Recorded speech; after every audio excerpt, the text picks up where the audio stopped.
Alright people, the project of the day is to put this in there. Alright, so we got the heavy duty engine block heater, and comes in the box with the actual block heater element, and I believe it needs to be installed with the element at the 6 o'clock position, so we'll make sure we do that right. And then we've got brand new cord, which is good. Yeah, and some directions, which I don't know, maybe we need them, maybe we don't. We'll see how it goes. And over here you have the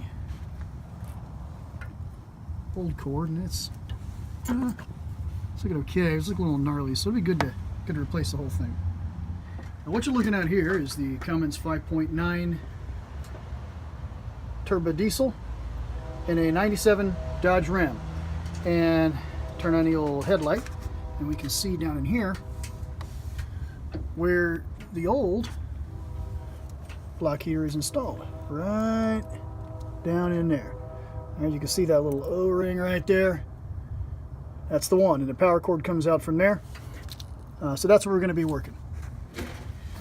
Now, if you're doing this project, it's important to remember that the heater is going to be installed below the fluid level. Obviously, it's going to be immersed in fluid, which means that when you pull that bad boy out, you got an open hole. You're going to be leaking all kinds of coolant all over the ground. You could do it like that, or you can try and catch it. I don't have any hopes of catching it clean because it has to run over a whole bunch of oily engine parts, so I'm just going to catch it.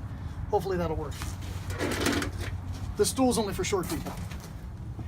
Now the first thing I'm going to do is reach down in here and loosen up the little collar that holds the plug into the actual heater body.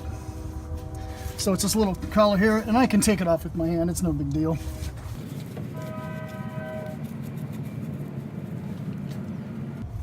All right, that's off. Now that that's off, this should unplug, and sure enough, there's the old cord. I've decided to go ahead and put the new cord in alongside the old cord before I yank the old one, and the reason I want to do that is because I want to make sure I follow the same path. After feeling around in there, I'm not sure I could duplicate it after I yank this one out. So we're going to go in with the new, then out with the old.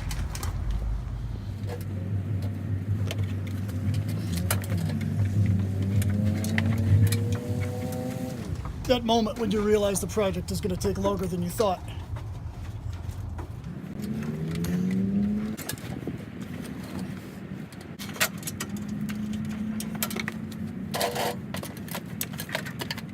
Alright, so after a lot of patience, I got this thing fed through. I tried it both ways, and I ended up feeding it front to back successfully. So now that I've got the new cord fed through, I'm just going to let it dangle right there, and we'll work on getting that bad boy out of there.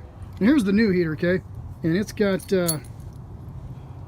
the bolt that tightens it on. It's got a hex Allen wrench hole in it. I found the one that matches. Hopefully this one matches the old one. Let's see. And it feels like it's a match. It also feels like it's really tight. So, see if we can coax it along here.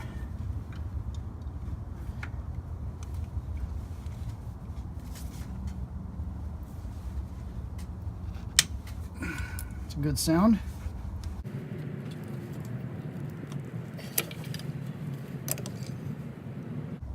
So we can coax it along without dropping the Allen wrench into the drain pan.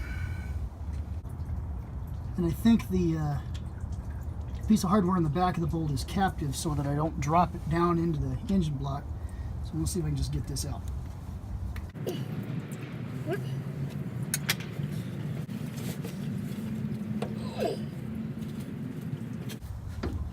So I may have to pry this out with a screwdriver or something. We'll see what happens. All right, now we're going to see if we can pry this out with a screwdriver or something. Maybe. Without busting a fuel line or something like that.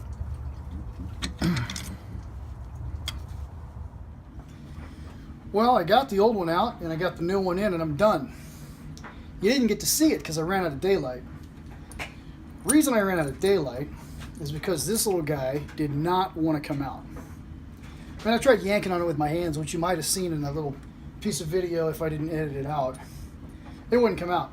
So I tried frying it out with this long-handled screwdriver. You think I might have worked? No, bro. So I got some longer ones and tried 2 at a time, and no, it didn't work either. So I thought, well, maybe I use these little pry bar dealies, you know, because they... No, not even close. I thought, all right, I'll stick some channel locks on it, just yarf on it. You think that worked? No, don't even be silly. So we got the big ones. No. You know what did work? These guys. No kidding, I just stuck the end of this thing right on top of the, like that. Just slid it down in between a space in the exhaust manifold, being careful not to bust any fuel lines, and I just hammered away until it popped out. It finally popped out. It took me like half an hour. It was really ridiculous. So I got it out. It dumped about 2 gallons of coolant right into the pan and also in the driveway. But the other one went in really easy, and just tightened up a little Allen nut.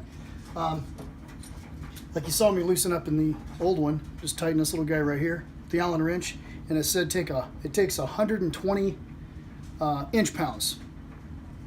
So that's not too hard to do. So anyway, that's it. Let me know if you have any questions.